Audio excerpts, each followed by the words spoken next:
Run of the day, 7 miles in the books, proof right here. And that was a pretty decent run at a pretty easy pace. The 10-minute per mile pace on average is a pretty easy pace for me. It's my talking pace, or as I like to think about it, my running and singing to myself pace.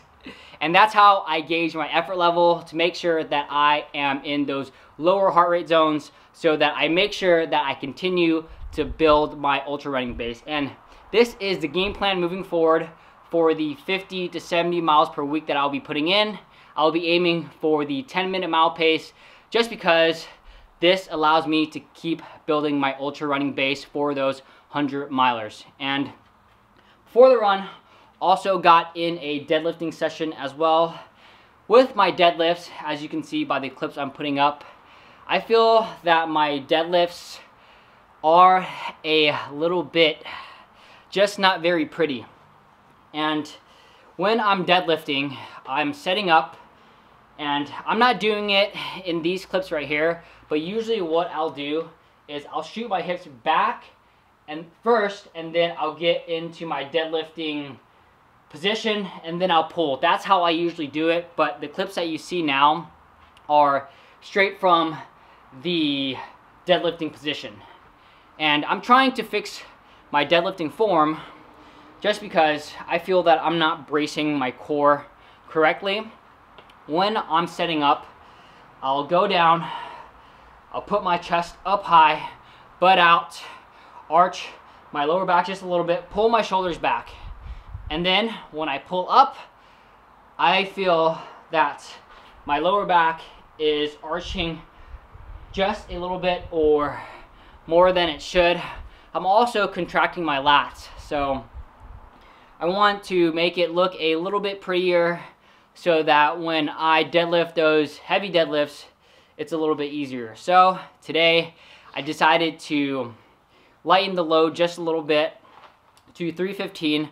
Only ended up doing 3x3, and because my deadlifting goal, the 477, doesn't really have a timeline on it, or the timeline is next year, the end of next year, but my ultra running, the 100 miler, is this year in less than 12 weeks.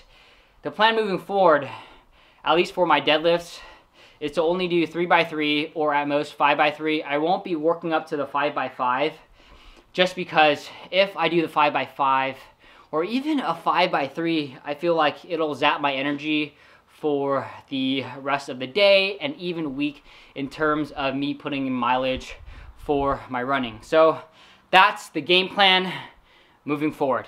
Let's get to some questions. First question comes from WV Running Dawn. He asks, how close are you to getting back on track for your pull-ups for the year? So this year, I have a goal to do 36,600 pull-ups, an average of 100 pull-ups per day. And I've been so scared to count and tally my pull-ups for the year just because I know that I am a bit behind, though I counted and tallied them up today.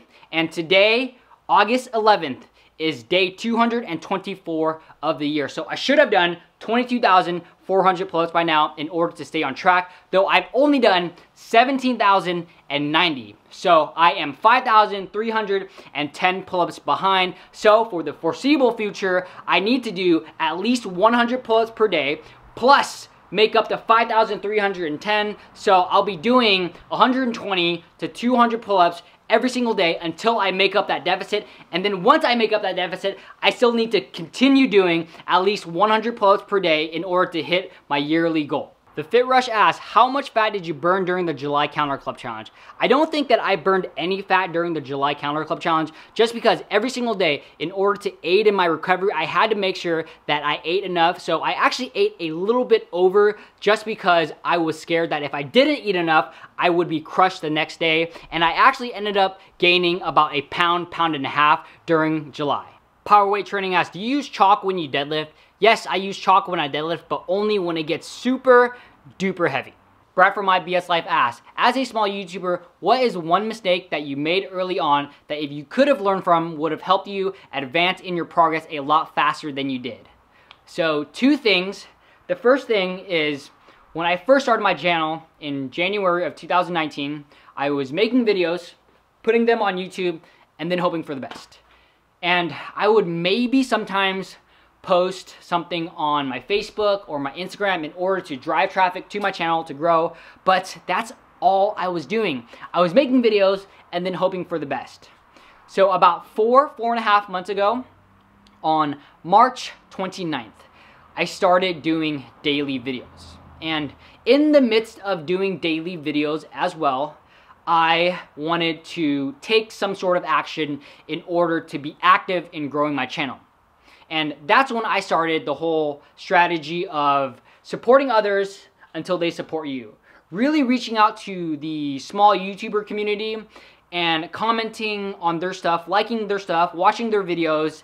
The same thing that you're doing to me, that's when I actively started doing that. So that is my one biggest piece of advice.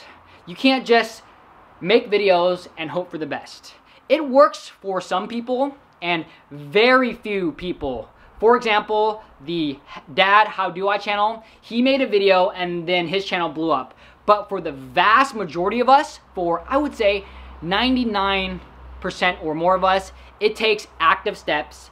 It takes for you to not only make good videos, not only to put time into your description, your thumbnails, but it takes more than that. So I feel the first step in order to kickstart the growth would be to do the strategy of reaching out to especially small content creators to support them so that you can grow your audience a bit first. After about 1,000 subscribers, in my opinion, and this has been my experience, you get some sort of credibility of social proof. So after 1,000, once you get 1,000 subscribers, people look at my channel and they're more likely to take a second look or stare for longer and consider subscribing. And I've seen my personal subscriber count go up after 1,000 because of this social proof. But in order to get the social proof, as I said, use the strategy that I mentioned before. And number 2 would have to be